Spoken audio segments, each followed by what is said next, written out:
Саламатсыздар, урматтуу угармандар. Кушубак кешиңиздер менен бүгүн кезектеги программабызды назарыңыздарга салмакчыбыз. Азыр бүгүнкү студияда коногубуз Кыргыз Республикасында таанымал жазуучу, драматург жана мамлекеттик ишмер, экс маданият, туризм жана спорт боюнча министрибиз урматтуу Султан Акимович Раев агайыбыз отурат. Агай, кош келипсиз. Рахмат. Бүгүн маегибиз негизинен агайдын басып аткан жолу жана жалпы эле темабызга байланыштуу болгон интеллектуалдар тууралуу болмокчу. Анда биринчи суроону агайга кайрылайын.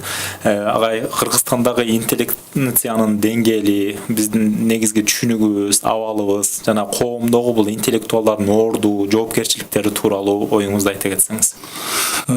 Рахмат, эң жакшы суроо бердиңиз. Чындыгында бул маселе өтө биздин коомубузга, азыркы кыргыз коомуна өтө актуалдуу маселелердин бири болуп эсептелет. Себеби мына салыштырмалуу айтканда биздин улуу жазуучубуз Чыңгыз Торокулович Айтматовдун ушул интеллект жөнүндө, интеллектуал жөнүндө, анын улуттун саясатында, маданиятында, экономикасындагы чоң орду бар экендигин белгилеп айткан эле да. Эми мындай айтканда, интеллектуалдар бул коомдун негизги уюткусун түзгөн өзгөчө бир катмар болуп эсептелет да. Себеби коомдун деңгээли дагы, мисалы үчүн кыргыз коомунун деңгээли дагы бүгүнкү интеллектуалдардын деңгээлине түздөн-түз байланыштуу. Эми мындай ачык айтканда, азыр чындыгында бизде интеллигенция көп, а интеллигент аз. Интеллигенция көп, интеллигенттүүлүк жок болот да. Себеби анын дагы бир чоң бир өзгөчө бир мындай бир көрүнүшү, феномени катары айтса болот да. Себеби акыркы 20 жылдын аралыгында эгемендүүлүк алгандан бери биз интеллигенцияны таптакыр эле ушул бурчка тагап койдук. Себеби азыр бул саясий аренага, саясатка ушул эле Кыргызстандын саясий олимпине таптакыр мындай бир интеллектуалдык деңгээл, интеллектуалдык даремети анчейин эмес адамдар кирип калды да. Себеби бул саясат менен эки жолу биз чоң төңкөрүштү өткөрдүк, революциялык. Ошонун духу менен келгендер да бар да. Бул интеллектуалдык адам, бул системалуу адам да, системалуу ошол ой жүгүрткөн саясат боюнча дагы, маданият боюнча дагы ошол өзөктү улуттун каймагы катары эсептесе болот да. Мына биз аттиңдейбиз, Чыңгыз Торокулович өткөндөн кийин биздин ар бир элдин, ар бир улут өзүн сыйлаган улуттун өзүнүн руханий лидерлери болот да. Руханий лидер бул биринчи кезекте интеллектуал адам, чоң интеллектуал адам. Чыңгыз Торокулович ушундай адамдар болгон. Ошол биздин жалпы саясатыбызда, руханий дүйнөбүздөгү негизги барометр болгон да. Ошол киши бардыгын аныктап, ошол киши айтып турган себеби бардыгы ошол кишинин сөзү менен ынанган. Биз ошол сөздүн тууралыгына биз дагы ынанганбыз. Азыр дагы анын актуалдуулугу жоготойт да. Ошондуктан коомду, кыргыз коомун негизги кыймылдаткычы интеллектуалдар болуш керек.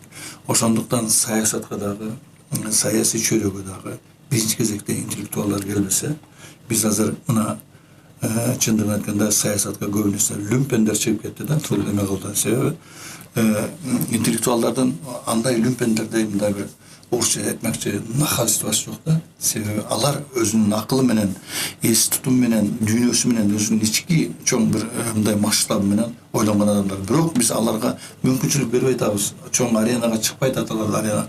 Мына парламентте деле андай адамдар жок да. Бүгүн биз жалаң олигархтар менен, бизнесмендер, мурдагы мындай жетекчилик кызматта иштегендер ушундай болуп атпайбы?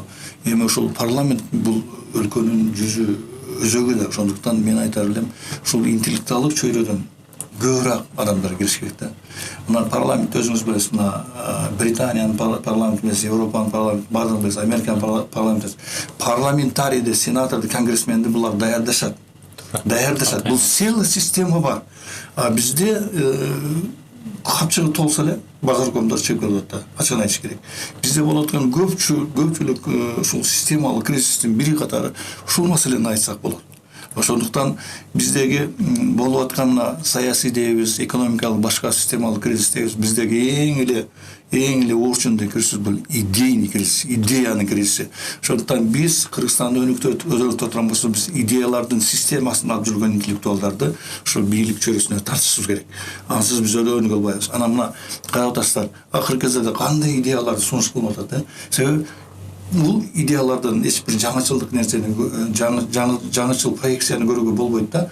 Ошондо баягы эле эски ойлордун мындай бир азыркы эме келген бир матрицасын көрүп турам мен. Ошондуктан мына бизде мына чукул өзгөрүүгө, чукул мындай бир алдыга жылып кетүүгө мүмкүнчүлүк түшүп атат. Мына Кудайга шүгүр биз биринчи жолу тынчтык жол менен бийликти бир адам менен экинчи бийликке. Бул дагы мына бул жакшы көрүнүш катары бааланыш керек да. Канчалык деңгээлде шайлоо жөнүндө сүйлөбөсүн, бул өзгөчө саясий феномен болду. Ошондуктан биз мындан ары кыргыз коомун жылдырып кетүүгө сөзсүз түрдө бизде баягы эйфориядан кечишибиз керек. 91-жылдан бери эйфорияда жүрөбүз. Бизде максимализм менен прагматизм болбосо, ошондой эле интеллектуалдык чоң бир жылыштар болбосо биз өзгөрө албайбыз да.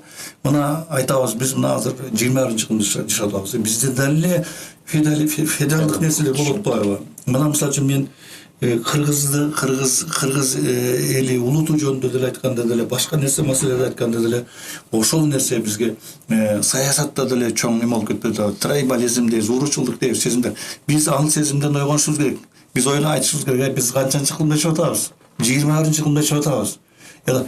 Бул таптакыр башка кылым, таптакыр башка дүйнөдө жашап атабыз.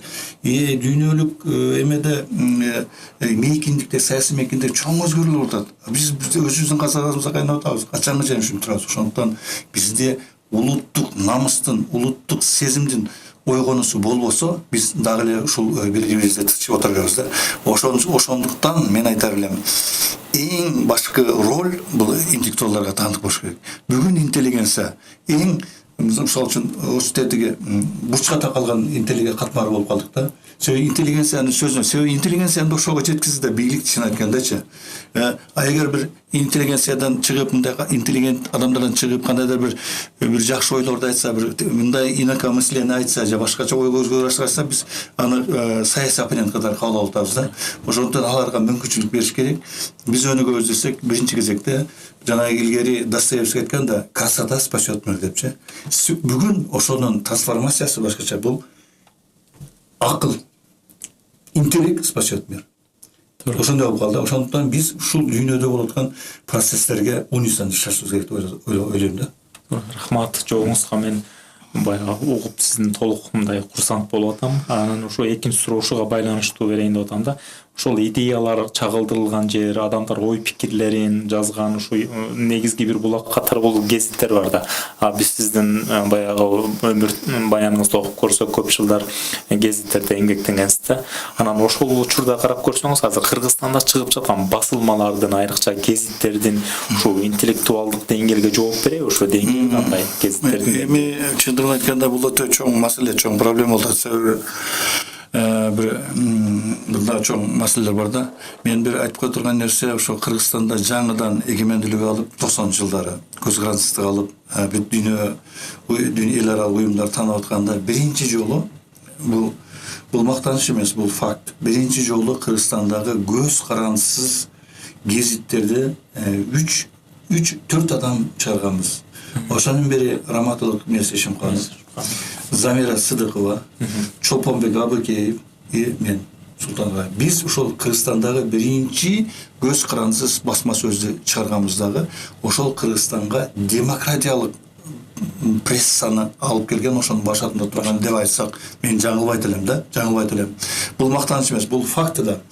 Ошондуктан биз ошол мисалы үчүн ошо жылдары 90-жылдан 95-жылга Накаевдин турган мезгилинде дүйнөлүк мындай ой пикирде Кыргызстан демократиянын аралчасы деген сөз болгон.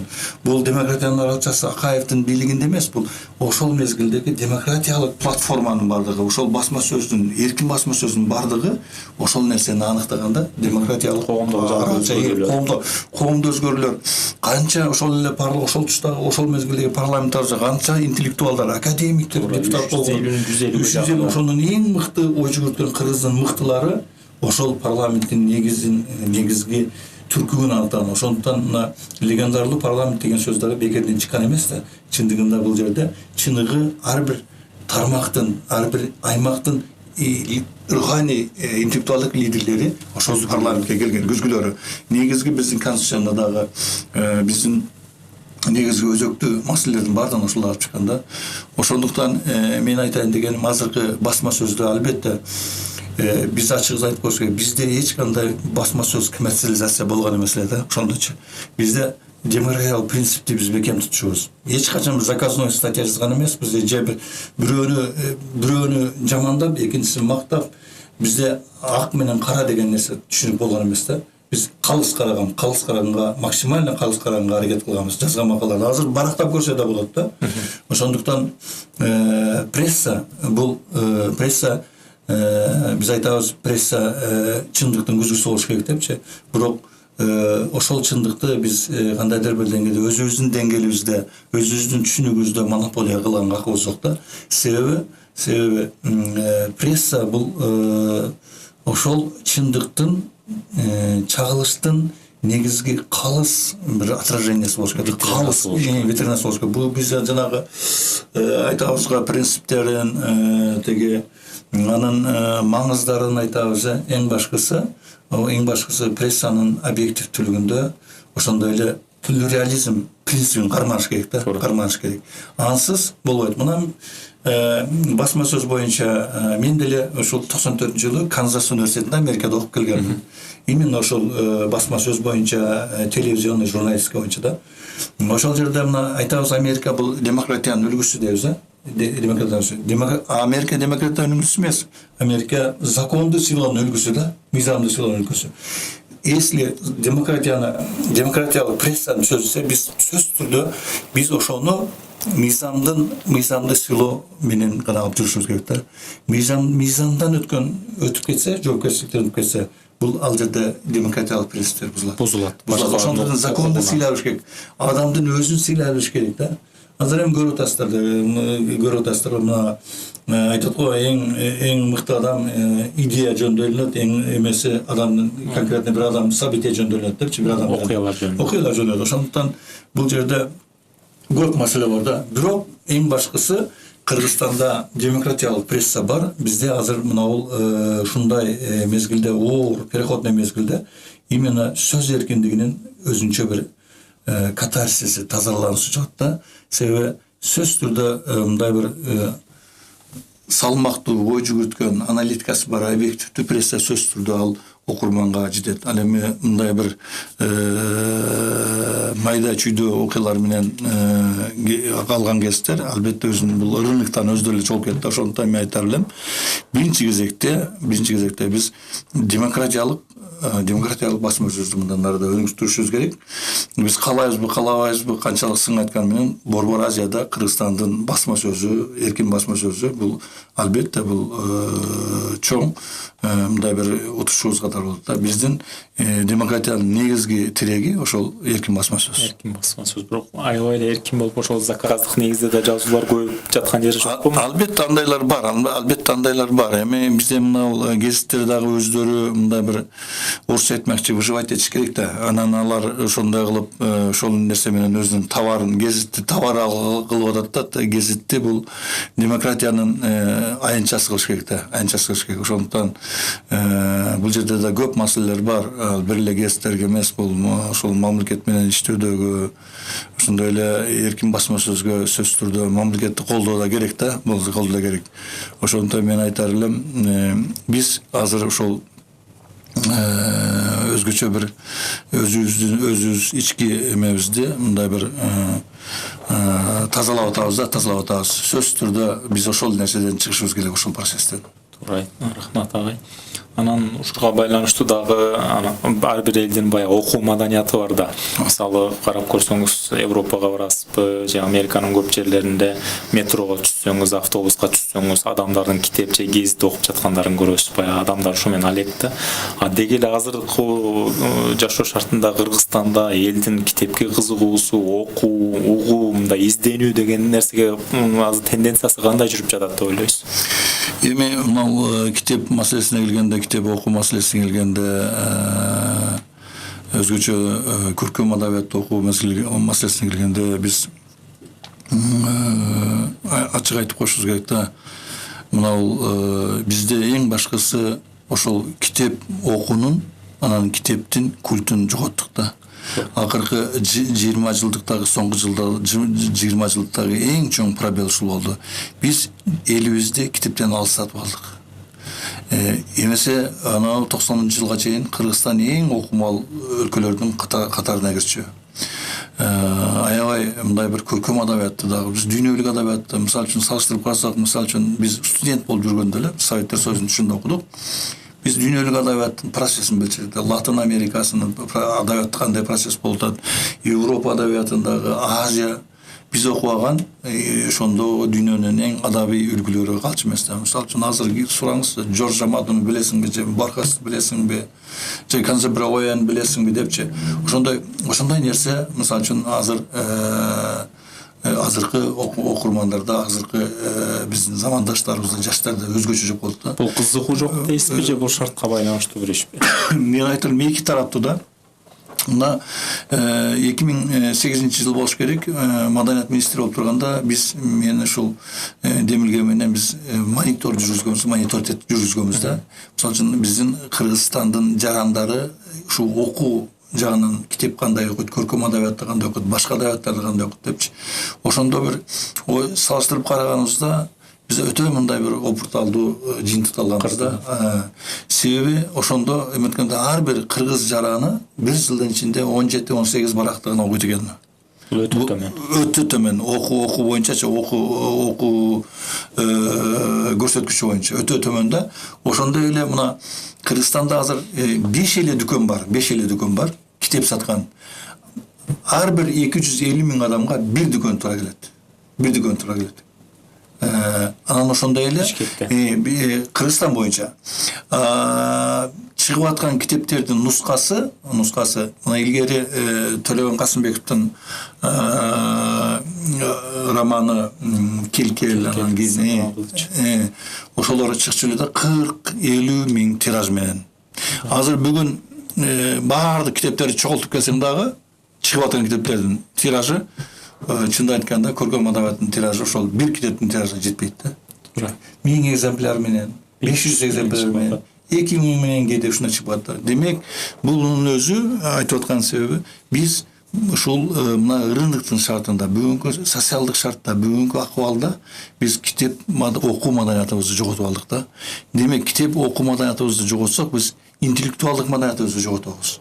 Китеп ошол интеллектуалдык дүйнөнүн основасы болот, негизи болот да.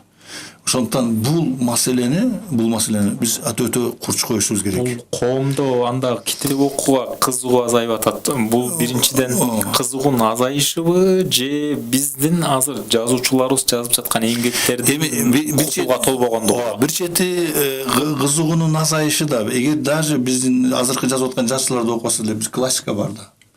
Өлбөс классика бар. Чыңгыз Айтматовдун китептери бар. Чыңгыз Айтматовду бекерлеп жүрөгүбүздү кагабыз, көкүрөбүздү кагабыз. Чыңгыз Айтматов деп сурап көрүңүзчү.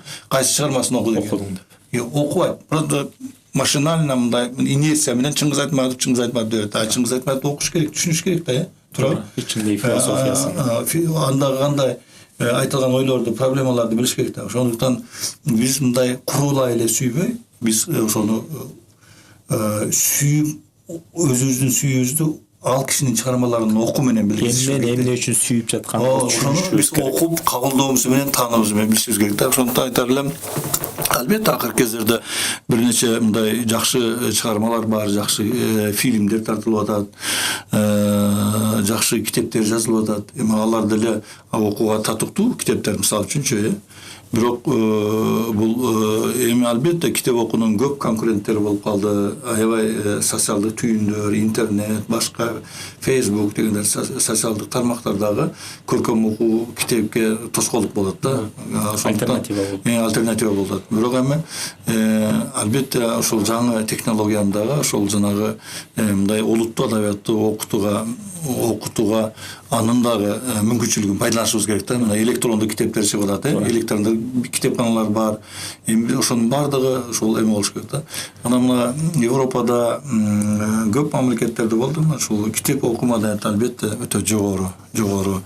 Японияны айтпай эле башкаларды айтпай. Сөзсүз түрдө биз өсө турган эл болсок, сөзсүз түрдө китеп биздин негизги акыл ордобуз, акыл көрөңгөбүз болот да. Биз андан чыгармачылыктан эч качан ошол алыстабашыбыз керек деп ойлойм да. Рахмат. Бир суроода ошо китептер тууралуу берейин деп турам. Анан карап көрсөңүз, азыр китеп жазган адамдар, мисалы биз илимий иштерибизди жазганда деле эч кандай редакциядан өтпөй эле алып барып түз эле типографияга заказ берип, өзүбүздүн инициатива катары бастырып жатабыз да. Эми ушуларды мындай бир кароо, сапатын талдоо, бир коллегиялык бир подход деген, бир басма үйлөрдөн өтүү деген түшүнүк калыптаныш керек го деп ойлойм. Кандай дейсиз? Мисалы Америкада бир китеп жазсаңыз, ал китеп болгонго чейин 1-2 жыл сизди чарчатат, туурабы? Аны сынчылар окуйт, көп талдоодон өтөт. Бул жагынан кандай деп ойлойсуз? Мамлекетте эмнени негиздешибиз керек? Албетте, эми бизде негизги законду билесиз, конституцияда бул сөз эркиндиги деген бар да. Сөз эркиндиги деген бар. Биз ошол негизги конституцияда жазылган ошол норма менен аракеттерди жүргүзөбүз да. Бирок ошол китептерди, мыкты китептерди чыгарууга кандайдыр бир текшерүү же бир нерсе, мындай бир ошондой бир структура түзүп турмасак, албетте бул цензурага окшоп калат да. Эми бизде табигый тандоо болуш керек да, табигый естественный отбор деп окут го. Ошонусундай табигый тандоо болуш керек. Мыкты китептерди окурмандар окуйт.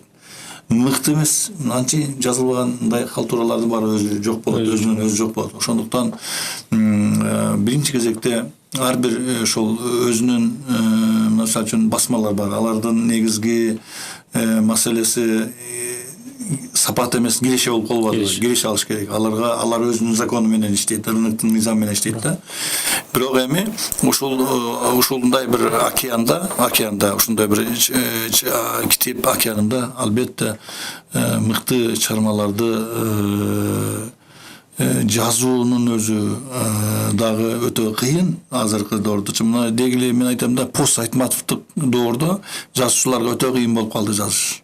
Себеби Айтматов шунчалык бийик планканы коюп койду, бийик руханий чокуну аныктап койду. Калганыбыз кыйын болуп калды да бизге.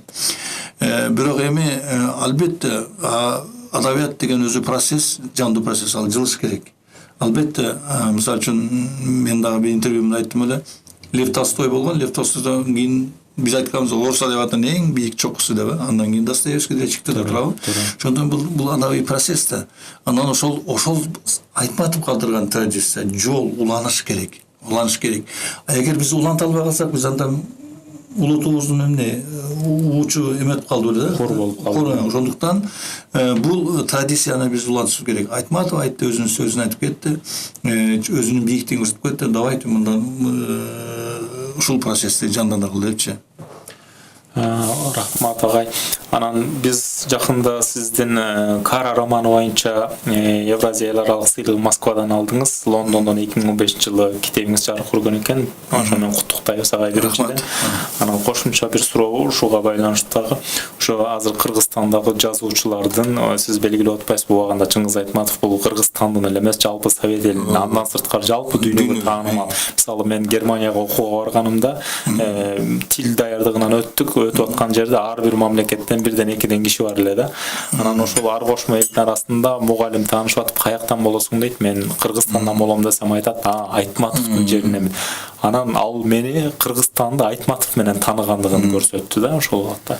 Ошондуктан бул жазуучулардын өлкөнү, мамлекетти таануусуда дагы ролу абдан зор да, таланттуу чыгармачыл инсандардын.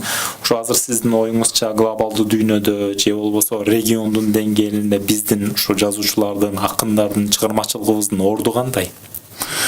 Эми албетте азыр улуттук адабият өзүнүн бир чоң бир мындай эмесин өткөрүп атат да, кыйын доорун өтүп атат десем болот.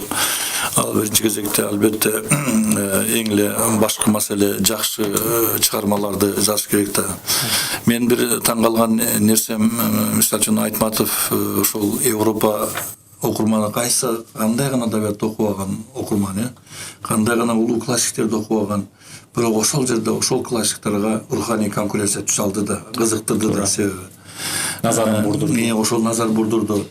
Ошондуктан азыркы кезде мисалы үчүн глобалдык деп айтпай эле, мына өзүбүздүн эле мындай локалдык түшүнүктө айтайлы. Биринчи кезекте ошол жазуучулар бул жаратмандар да. Кыргыздын улутун, маданияттын жараткан ким? Жазуучулар. Бул жазуучуларга дагы ушу биздин расмий саясатта, маданий саясатта өзгөчө орун бериш керек. Себеbi биздин улуттук деңгээл алардын жазылган чыгармалары менен өлчөнөт да. Мына ачык эле айтып коет, Кыргызстанда Айтматов аркылуу тан деген сөз бар. Бул жөнөкөй сөз эмес да. Себеби Айтматовдун чыгармалары аркылуу биздин Кыргызстанды таныган, сүйүп калган адамдар болгон. Ошондуктан бул жазуучу деген бул улуттун руханий байлыгы, интеллектуалдык байлыгы, казынасы, бийик деңгээли. Ошондуктан ошол мыкты жазуучуларга чыгарууга дагы мамлекет өзү дагы көз караш көрүш керек. Илгери эмне үчүн Чыңгыз Төрөкуловдун Айтматов башкалардын китептери чыккан? Себеби бизде система болгон да, Союз мезгилинде Литфонд деген бар, адабий фонд деген бар. Ошол адабий фонд Европанын басмалары менен сүйлөшүп, ошолордун китебин пландуу түрдө чыгарып турганда, себеби Союз ошого кызыктар болгон да. Ошону эле биз дагы улут адабиятын дүйнөлүк аренага чыгарганга кызыктар болушубуз керек. Кызыктар болуш керек. Мыкты чыгармаларды башка тилдерге кототуш керек да. Азыр чындыгын айтканда Москвадан китеп чыгарыш кыйын болуп калды бизге, биздин жазууларга. Мына менин китебим Анкарадан чыкты, Түркиядан, түрк тилинде, Москвадан чыкты, эки китебим. Анан кийин Лондондон чыкты. Мына жакында Сеулдан чыгып атат да. Анан бул дагы өтө татаал нерсе да. Биринчиден чыкты деген жөн эле сөз, бирок ошо чыккандан мурда ошол чыгарманы тааныш керек да. Басып чыгарсак болот деген. Ошол деңгэл. Азыр мына талап дагы аябай күчтүү да. Алар ар бир нерсени эсептеген да. Ошондуктан бул маселе дагы өтө кыйын маселе да. Ошондуктан мамлекет дагы кызыктар болуш керек да, өзүнүн маданиятын, өзүнүн руханий көрүнгөсүн башка элдерге таратууга, таанытууга, жеткирүү, пропаганда кылуу, анан кийин эме кылуу, жайылтуу маселесинечи кызыктар болуш керек. Ансыз өзүбүздүн казаныбызда эле өзүбүз окуп бергенде болбойт да. Мына Казакстанда көрдүңүздөр, азыр чоң программа болуп атат. Ушул көркөм адабиятка Казакстан жылына 100 аталышты киргизди. 100 аталыш деген 100 китепти мамлекет өзүнө алып, ошол каражатын алып, ошол жазган китепке жазуучуга, акынга өзүнүн калем акысын берип, 100 адамдын китебин чыгарат жыл сайын. Башталды да. Бизде бир китепти да чыгарууга эме жок да. Бола элек да, ушул кадам боло элек да. Ошондуктан бизде мыкты чыгармалар, ушул классиканы деле кайра бастырсак болот да, кайра бастырсак. Анан дагы бир айта турган нерсе, мына бул биздин адабият, кыргыз адабиятын окутуу боюнча ошол китептерди бул кыргыз адабиятын окутууну таптакыр реформа кылыш керек да. Биз баягы эле Союз мезгилиндеги ошол Гедей Дыйкан үй бүлөсүнө туулган деген деңгээлде окута алабыз да. Азыр эми мезгил өзгөрүп атпайбы? Азыркы мына соңку адабият барбы? Соңку процесс, мисалы Жүсүбалиевдин чыгармалары барбы? Мырзакапаровдун чыгармаларын окутабызбы? Ошол эле Кеңешчиликтин башкаларыкын окутабызбы? Окутпайбыз. Ашым Жакпиев деген гениальный жазуучу бар болчу, стилист болчу. Ошолорду окутпай калдык да. Ошондуктан биз мына Сагын Акматбекова деген, Майрамкан Абулкасымов деген, Жоломонов мыкты ошолордун чыгармаларын биз окутпай атабыз. Азыр мезгил таптакыр көз караш башка, дүйнө тааным башка. Ошондуктан мурдагы адабияттарды обзордук гана деңгээлге негизде берип, азыр мына заманбап адабиятты алып чыгышыбыз керек да. Себеби мына мезгилде дагы окурмандар, окуучулар түшүнүш керек, окуучулар. Мына бул процессте түшүнүш керек да, азыркы болгон. Ошондуктан мен айтам, ушул кыргыз адабиятын окутууну таптакыр реформалаш керек. Мен учебниктерди көрдүм, 10 класстын китебин көрдүм. Баягы биз илгери окуп жүргөндө эле китеп экен, ошондой экен да. Анан кийин бул эми мезгил өзгөрүп атпайбы? Өзгөрүш керек да. Талапка жарашка да, дух башка болуп атат, ойлоо башка болуп атат, анан кийин көз караш башкача болуп атат. Ошондуктан бул стандартты да өзгөртүшүбүз керек. Маегибизди уламакчыбыз. Маекте азыр биздин урматтуу жазуучу, драматург жана мамлекеттик ишмер Султан Акимович менен жүрүп жатат.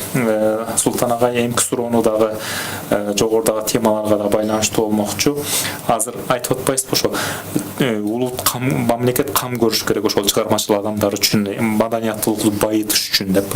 Ошол жагынан карап көрсөңүз, азыр байытуу жагынан негизги фундамент бизде билим берүүдөн башталып атпайбы?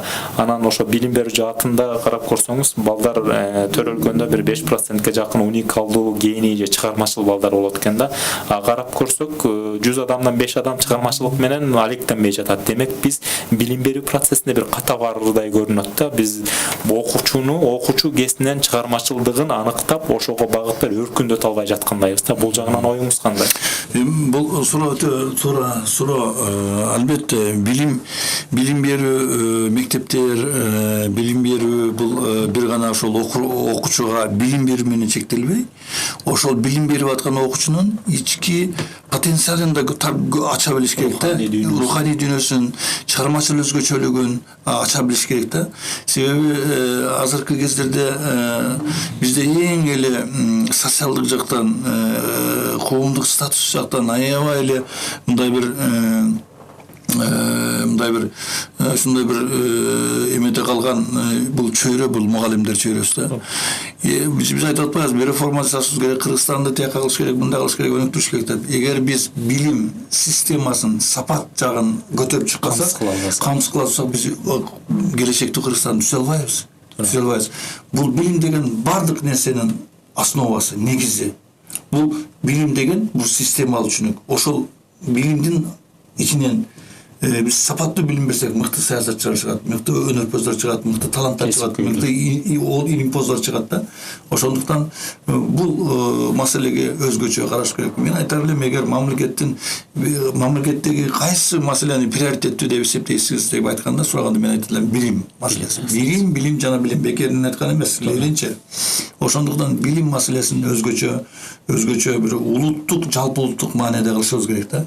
Ошондуктан билимге, эгер билим берүүгө ушундай мамиле жасай турган болсок, биз өзүбүзгө ушундай мамиле жасап аткандай болобуз да. Мына мисалы үчүн бардык мына чет өлкөлөрдө, башкаларда да, мына Сингапурда айтабыз, башканы айтабыз, алар эмне менен чыкты? Корея, Южный Корея, Түштүк Корея эмне чыкты? Бир билим менен, бир дагы минералдык нерсе жок, бир дагы кени жок, интеллект менен, акыл менен азыр биз чоң нерсени жасап болдук. Мына кумтөрдүн алтыны деп атабыз, бизди багат бюджетти көтөрөт. Кумтөрдүн алтыны эртең түгөнөт. Ана билимдин алтыны, мээбиздеги интеллект, сабаттын алтыны эч качан түгөнбөйт. Биз түгөлүп нерсеге эме кылышыбыз керек, иштешибиз керек. Басым жасаш керек. Басым жасаш керек. Анан кийин мына карап атасы, мен бир жолу айттым эле, бир жолу барсам, чет өлкөгө барсак айттым эле. Мисалы үчүн дейт, мисалы үчүн БелАЗ деген машина чыкчу илгери. БелАЗ деген чоң машина чыкты. Ошол машина менен алар интеллектуалдык эмгектин продуктусун кичинекей эле жанагы программный обеспечение бир эмени деталь айтып атпайбы, биз мына менен чыгып эле андан көп акча табабыз депчи. Билим менен биз акча тапса болот. Мына мисалы үчүн эмне үчүн, мисалы үчүн ушу билим эмесин дүйнөсүндө, билим жаатында биз мындай либералдык бир өзгөрүүлөр жүргүзбөсөк болбойт да. Мына ошол эле мисалы үчүн Малайзия эмне үчүн дүйнөдөгү эң белгилүү жогорку окуу жайларын Кембридж, Оксфорд, бардыгын, Пенсильвания университеттерин бардыгын билим хабтарын ачып атат. Хабтарды ачып атат. Азыр бизде ойлонушубуз керек. Биз Кыргызстан өтө дүйнөнүн ортосунда турабыз. Ушу билим менен да чоң бизнес кылсак болот да. Ошол жерде хабтар түзүлгөн, жанагы чоң атактуу университеттерге эгер келебиз десе, бардыгы шарт түзүш керек. Анан кийин кээ бир университеттер бар, ал ошол мамлекеттин саясатын, ошол мамлекеттин кызыкчылыгын көзөгөн университеттер, бизде эл аралык университеттер. Биз бул жерде дүйнөлүк, биринчиден дүйнөлүк эң мыкты жогорку окуу жайлардын үлгүлөрүн алып келебиз. Ошону менен бирге анын көлөгөсү да бизге тиет. Инновациялык методдор менен. Ошондуктан мен айтар элем, ошол биз ушу Кыргызстандын негизги приоритети сөзсүз түрдө билим болуш керек. Анан билимсиз биз эч качан эме кыла албайбыз да. Ошондуктан Кыргызстан билимдин өлкөсү болуш керек. Кыргызстан тетиги башканын ар кандай өлкөсү деп атпайбы, Кыргызстан билимдин өлкөсү болуш. Ошондо гана биз өнүгөбүз. Рахмат ага, бир педагог катары мен сизди болгон менен колдойм. Анан мындай да, анан бул темабыз интеллектуалдарга байланыштуу болуп жатпайбы? Анан улуттук элита деген бир түшүнүк бар да. Анан ушул улуттук элита жөнүндө сиздин оюңуз, жана алардын жогору жоопкерчилиги айтып кетсеңиз. Эми улуттук элита деген, албетте элита бул биздин мамлекеттин негизги мындай сөздүн туура маанисинде ошол биздин мамлекеттин каймактары деп койсок болот да. Мына биз айтабыз саясий элита дейбиз, саясий элита, жаңы саясий элита келиш керек, жаңы саясатчылардын генерациясы келиш керек депчи айтабыз да, туурабы? Мен ушул жерде бир оюм бар да, саясий элита дегенде эч качан аны биз анын курагы менен байланыштырбаш керек. Саясий элитасы жаңы муундар 30га жакын келген, 25ге жакын саясий элитанын негизги көрсөткүчү бул ошол адамдын саясий түшүнүгү, дүйнө таанымы, интеллектуалдык багажы, руханий багажы ошол гана эсептейт да. О сапаты адамдын гармоничный сапаты ошол элитанын, саясий элитанын өзөгүн түзүш керек да. Мисалы үчүн ошол эле айтайлы япондор, эмне алар акылы жок, бизден акылы кемдигинен 60-тан кийин 50-ден кийин жогорку постторго көтөрүлөт дейт адамдар. Потому что адам өзүнүн турмушунда мына турмуштук тажрыйба дегенде чоң нерсе, көп тажрыйбаны эме кылат да, чогултат. Анан ошол чогултуп каныккандан кийин ошол бийлик чөйрөсүнө кирет да, анан ошол бийликти жүргүзөт. Теория менен практика синтези жүрөт. Теория менен практика. Анан албетте көп мына мисалы үчүн бардык эле биздин чет элдеги жогорку жылдарында эле анын стандарты мына мен деле окуп келгем, стандарт туура келбейт да.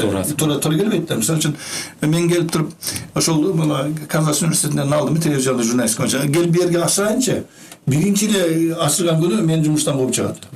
Болчусу бар. Мен айтсачы маалыматты, балансированный маалымат берейин дейинчи, азыр мен КТРге барып алып, балансированный маалымат 3 оппозиционный көз караш, орто көз караш, анан кийин тиги позициялык көз караш айтат да, жыйыштыр муну дейт, туурабы? Ошондуктан бул нерсе, бул мен журналистиканы айтып атам да, башка нерсе чөйрөдө деле ошондой проблема бар да. Даже Гарвардты бүтүп келсе дагы бияка келгенден кийин система башка, технология башка, түшүнүк башка, дүйнө тааным башка, адамдардын дөөлөтү башка, ал дагы өтө кыйын болот анын эмесин ашырып келишчи. Демек жаңалануу реформа дегенде биздин өзөктү караш керек. Өзөктү да караш керек да, менталитетти караш керек, башка нерсени караш. Ошондуктан албетте алардын мыкты жактарын пайдаланыш керек. Бирок ошону биздин ыңгайга жараша байланыштырыш керек да. Биздин ыңгайга тууралап ошону гармонизация кылыш керек да. Гармонизация кылбасак, анда биз аны алдыга жылдыра албайбыз. Эртең эле консерваторлор чыгат, бизге душман болуп турат. Ошондуктан мен айтар элем, саясий элита деген бул жаңы көз караштагы, жаңы системалуу жүгүртүүдөгү адамдардын өзгөчө бир чөйрөсү, тобу деп айтат. Прогрессивдүү адам. Ал прогрессивный адам, ал 25 жаштагы адам эмес, ал 70 жаштагы да болушу мүмкүн да. Мына Сингапур, пожалуйста, айткыла. Туурабы? Ошондуктан мен айтар элем, аны бир жактуу эле түшүнүп алып, анан курак жанага алып эле мындай кылып жиберебиз, мындай кадам жасап жиберебиз дегенде кыйын болуп калат да. Ошондуктан биз албетте кадамдын алдыга жылганы жакшы. Американецтер айтат step by step да. Бул кадам сайын кадам деп. Ошол эле нерсе Кытайдын негизги мындай бир мамлекеттик традицияны салтына кирип калган аз-аздан деп, аз-аздан. Ошондуктан аз-аздан кадам дегенде, бирок аз-аздан кадам, бирок максатка жетебиз деген. Ошондуктан биз баштаганда эле резкий кадам иштебей, бир аттаганда эле 4 метр аттабай, биз аны аңдап туруп, ошону 4 метрди эмне аңдап басып атабыз. Ошондуктан биз кадамды дагы таштаганда хотя бы жарым кадам болсо да биз адамдын жан дүйнөсүнө жакын кадамды ташташыбыз керек. Жугумдуусун ташташыбыз керек. Ошондуктан ошол нерсе теория менен практика бул эки башка нерсе да. Рахмат агай. Ошондуктан кыргыз элитасы албетте мына саясий аренадагы элиталар сөзсүз алмашып туруш керек. Ал алмашып турбаса, алмашуу болбосо, орун алмашпаса, албетте бул комнатаны ачпай койсоңуз деле бул шамалды киргизбесеңиз, желдетип турсаңыз болбойт. Ошондуктан саясатта дал ошондой нерсе болуш керек. Рахмат агай. Эми биз сизди ошол бул программабызга чакырганыбыздын себеби да ошо өзүңүздүн баягы чыгармаларыңызды окуп көрсөңүз, кандайдыр уйгу ойлор менен бир жашоонун өзгөчө көз карашыңыз, философияңыз болгон инсансыз. Анан ошо жеке интеллектуал катары калыптанышыңызда ошо таасир эткен факторлор, персонаждар, адамдар же кандайдыр окуялар болсо, угармандарыбыз менен бөлүшө кетсеңиз. Эми албетте ар бир адамда ошондой адамдар бар. Мен өзгөчө айтар элем да, мүмкүн ал мен айта турган киши ушундай жогорку интеллектуал деле болбосо керек. Мен айта турган киши аны эч дүйнөдө эле тааныбаса керек. Ал жөнөкөй эле адам да, жөнөкөй эле адам, бирок ошол жөнөкөй адам болсо дагы улуттун негизги өзөктүү бир тутумун, бир философиясын алып жүргөн адам да өзү аңдабайт да ошол нерсени. Мен айтат элем ушул жерде, мен өзүм апам айтат элем да. Апам.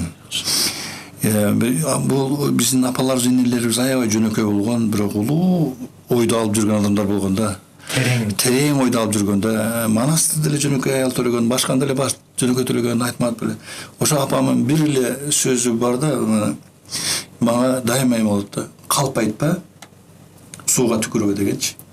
Анан бул нерсени целый бир 15 томдук трактат керек да, буну негиздөө үчүн. Сөз сыяктуу көрүнөт, бирок бизге ата-энелерибиз көп нерсени ачканда, көп нерсени айтканда, сизге да айткан, баарыбызга айткан. Ошондуктан биз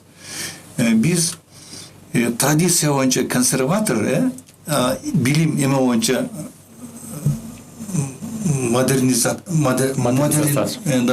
модернизацияга барышыбыз керек.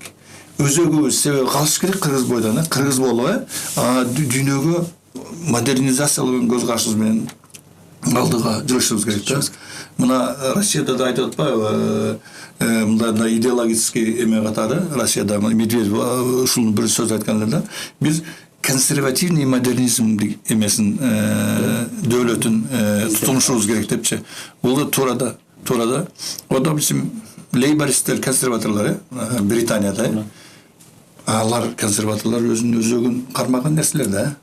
Эки көз карашты, ошондой нерсе. Мына япондор деле, мен көп айтам ушул сөзүмө. Японский дух, европейский знание деген. Ушундай принцип бар да. Өзүңдүн духу менен кал Япон бойдон, бирок билим сапаты боюнча биз калабызбы, Европанын билими жогору, билим сапаты, ошондон ошол европейский знание. Биз ошол деңгээлде өссөк, биз Кудай буйруса мыкты улуттардын бири болобуз. Эми биз кыргыз качан мыкты улуттун катарына кошулат деп айтам да, алдыңкы улуттардын. Кыргыз качан өзүн өзү жеңе билгенде да. Биз азыр өзүбүз менен көрүшүп атабыз. Өзүбүз менен өзүбүз ички жандын. Кыргызчылыгыбыз менен көрүшүп атабыз. Ошону жеңе албай атабыз. Жеңишибиз керек. Антпесе болбойт. Мына 20-25 жыл болуп калды биздин эгемендүүлүк алабызга. Биз уже жигит курагына келдик да. Биз азыр жашашыбыз керек. Кыргызстанды оңдош керек. Кичинекей эле мамлекет, биз 6 миллион. Ошондуктан 6 миллиондун дагы ошол бүгүн кандай кыйын маселелер болот. Ошону саясатыбыздагы биздин жанагындай реформалар дейбиз, максимализм дейбиз, прагматизм дейбиз, бардык нерселерди ушул дөөлөттөрдү киргизишибиз керек бизге. Ойлонушубуз керек, кайсы доордо жашап атабыз, туурабы? Кайсы доордо жашап атабыз, туурабы? Доорго айкалышкан поток болуш керек дегендей. Рахмат агай маегиңизге, баягы маегиңизди отуруп мен да көп нерседен илхам алдым. Угармандарыбызга да ошондой пайдалуу болду деген ниеттемин. Анан жаңы уга турабыз. Мынакей ушул жумада сиз Швецияны көздөй жөнөп жатасыз. Ал жерде Нобелевский залда жазган жаңы романыңыз, бул Топон романы боюнча 300 романдын арасынан эң жакшы 5-6 роман болуп тандалып, дүйнөдө сыйлык алган турасыз. Сапарыңыз байсалдуу болсун. Ийгилик каалайбыз сизге. Дайыма эле ошо өлкөбүздүн, регионубуздун адамзаттын руханий дүйнөсүн байытып жүрө бериңиз демекчибиз. Чоң рахмат. Урматтуу угармандар, ушу менен бүгүнкү берүүбүздүн соңуна келдик. Келерки жумада эфирде жолукканга чейин саламатта калыңыздар.